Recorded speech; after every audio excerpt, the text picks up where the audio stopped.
Hello everyone, welcome back to another video on the JayBee Milly channel. I am JayBee and it's been a while since we've really sat down and had this type of discussion, but I just wanted to point out that for all this video is a little bit late, I am really looking forward to going over this because this is the first time that we've really spoken about this face to face as a kind of way that we can communicate with you as a platform, and this has just been an absolutely crazy time. So this is going to be part one of maybe a few to go over all the articles depending on how well this video does and how well it's perceived by you guys, because the reason why we do this content is to keep everyone here updated. So please leave a like if you do enjoy this type of format, and regardless, let's get into the whole situation here. So if you've been following this channel for a while, you will have known about Scooby-Doo and the Haunted High-Rise ever since last October. That's how long this video and this whole kind of concept really came to fruition. And really mainstream media only just picked up on this. As you can see for some of the dates there, like the 14th of February, so about a month ago. So let's just say it's taken about 5 months for mainstream media and media news outlets to pick up on this.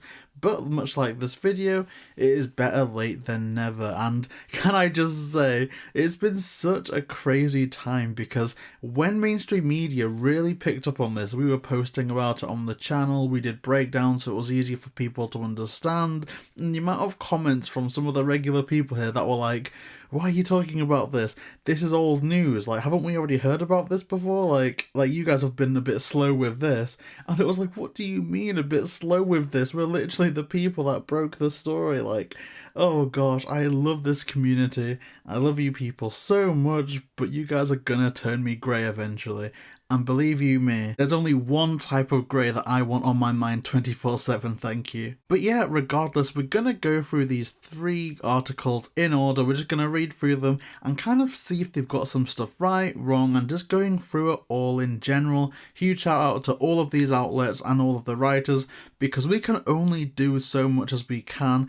It's people like this that really need to kind of go out there and put it up to mainstream media exactly like they did. So hashtag save the Hex Girls, and yeah, let's get into the first article. And so the first article here is from ComicBook by Russ Burlingame. Thank you so much to them.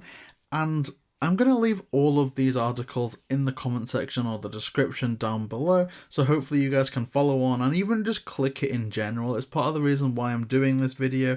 The more clicks that these get, I would assume that this goes directly to the site. So if these articles do extremely well, it's going to be more emphasis to those massive outlets to go, okay, we need more Scooby content. People really like learning about this cancelled Hex Girls movie. This is going to promote the whole movie overall. So fingers crossed we can make a difference here. So going into this article, Warner Bros. Discovery reportedly cancelled Scooby-Doo and the Haunted High-Rise, a planned animated film with an appearance and 3 original songs by the Hex Girls. That's according to animator Carolyn Gare, who says they had already recorded the movie's dialogue and the Hex Girls songs before the project was killed for a tax write-down. There is apparently no animation, which was the next stage in production, so it's likely anything meaningful will leak out from the movie, unless the Hex Girls songs get some kind of official release in the months to come. So that's kind of interesting that they've mentioned that kind of concept of leaking. I know that's the whole Scooby franchise is no stranger to that, but it's interesting that it almost planted the seeds to what would eventually come in crypto and mystery pubs. So very interesting there. What I will say is, this isn't a unique issue from ComicBook or Russ whatsoever, but so many people before Carolyn's name go, you know, animator, storyboard artist, and of course that's what she does as a profession overall, I suppose.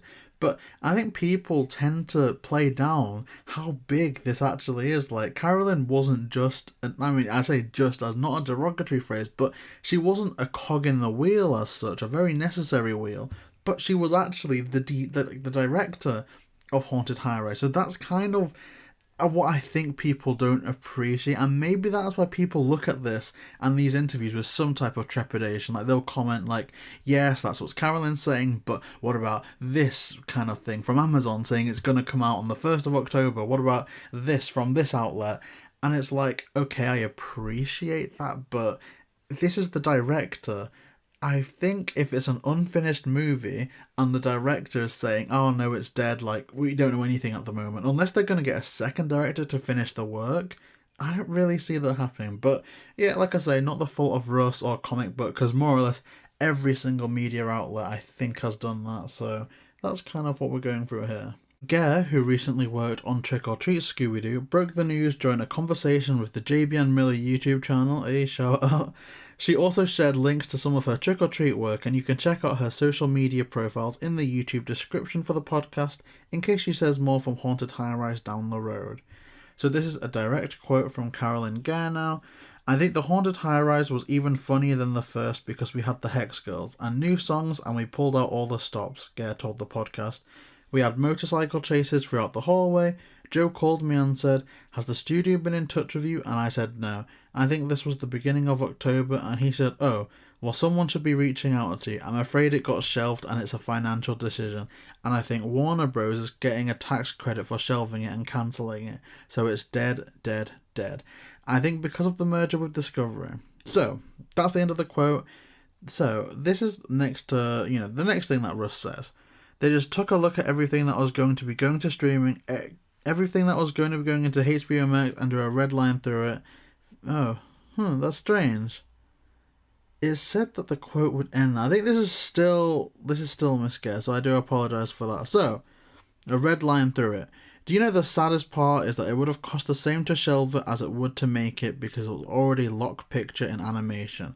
That was another reason for them doing 2 movies back to back, because they had an animation studio they could come and feed work to. It seems so sad, since it's already so close, but I do not understand the politics of how financial decisions at Warner Bros. Get made, but I don't think they are going to resuscitate this. My producer says he doesn't think that it's going to come back to life, but maybe, who knows. It was locked picture, all dialogue songs were recorded, it was ready for animation. So this is, then they include very nicely our image from the interview, which is absolutely incredible.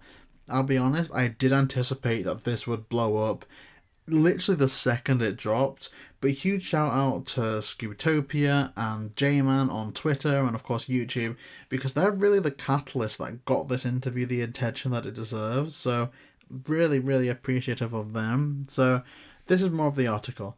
The interview happened more than 2 months ago, but outside of the niche Scooby-Doo fan community, has just started to find mainstream coverage in the last few days. Ooh, I like that.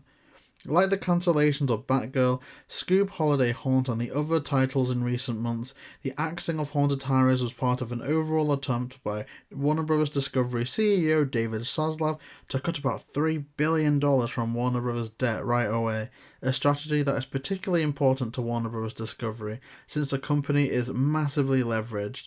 In order to acquire the much larger Warner Bros. From AT&T, Discovery had to take on debt that amounts to significantly more than Discovery was worth at the time. The result was a merged company with $55 billion in debt and very little liquidity, so little that they reportedly cut back on theatrical releases in the fourth quarter of 2022 to save on money on anything that wasn't considered a guaranteed hit. The good news is that recently Warner Bros. Discovery CFO Gunnar Weidenfels claimed that they were past to the point of cancelling projects in the name of restructuring and were getting back to business of actually creating content they have invested in. Kind of a bit chilly that last bit considering the mystery pups happened relatively recently. So that is the article, I guess. So we'll see if we can load comments. The comment under this is from the Admiral. I'm getting tired of seeing projects after project being cancelled because David Zaslav thinks it will solve the company's debt problem.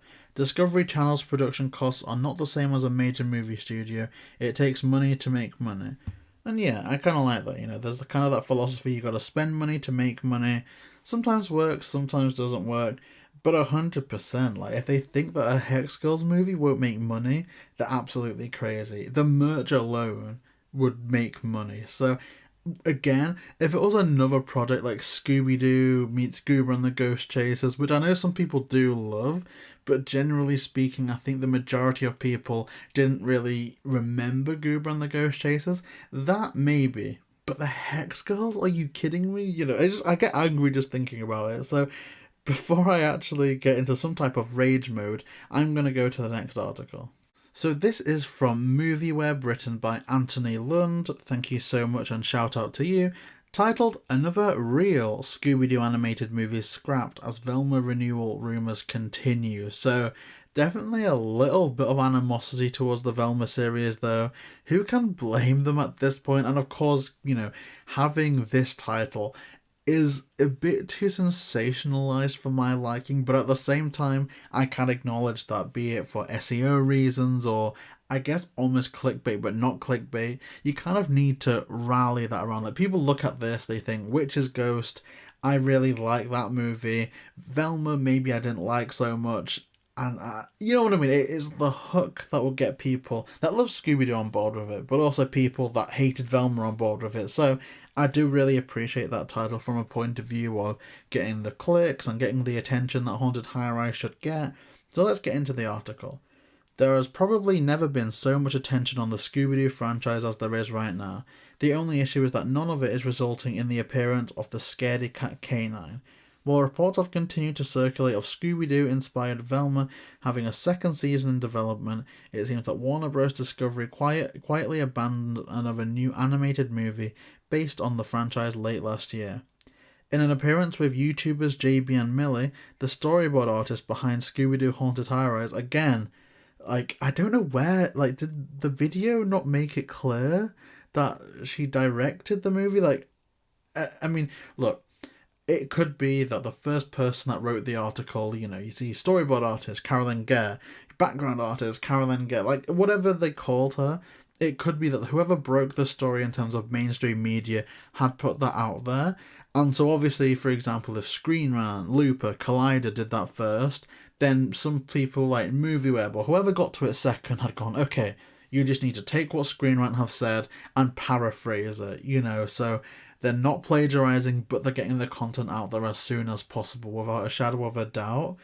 But it's like, I don't know, I kind of just have a problem with that from a point of view, like, it doesn't change the credits, it doesn't change what is said in the articles or the interview, in fact, but I do kind of feel like it would give it a little bit of a boost if it was the director of the movie speaks on this, you know, so I don't know, like, let me know if you guys understood that she was the director. I am going to go back after this is all wrapped up and see, because if all of them have taken away that she wasn't the director, then I feel like that's on me from a titling issue, an introduction issue, but let's continue with this. Like, we have the quote. It's the same quote that the last article uses. So then there's this whole debate about the IP. So have Warner Bros. Discovery recently missed the mark with the Scooby IP? On the surface, and in the eyes of many fans of the franchise, Warner Bros. Discovery have done a massive disservice to the 50-year-old IP.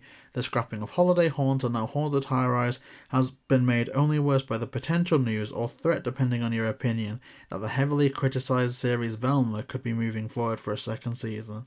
It seems that while the tax write-off season seems to be over for WBD, there could still be a number of unknown projects that were abandoned in the latter part of 2022 that are still unknown.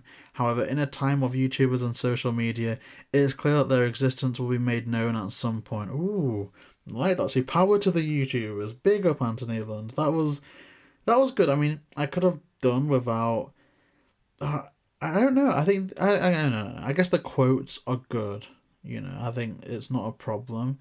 But again, I do kind of feel like if there was a way to integrate clips into these articles, it might be somewhat better. But yeah, and I like that bit at the end. Imagine cancelling 2 projects but keeping Velma. Like, I don't necessarily despise Velma. I had fun for some parts of it. I didn't like a lot of it.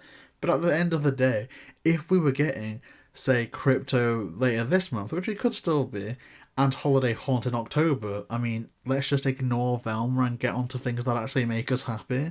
But at this point in Scooby fans, if we want new content, it's either Velma or nothing, so I kind of do see both sides of that. But regardless, we're going to get to the third and final article for this video. And now the final article for this video is Screen Rant by Daniel Solomon. Screen Rant are great fans of the channel with their coverage of our Kent Bader interview, and I think they covered us for Holiday Haunt, and now again with Haunted High Rise.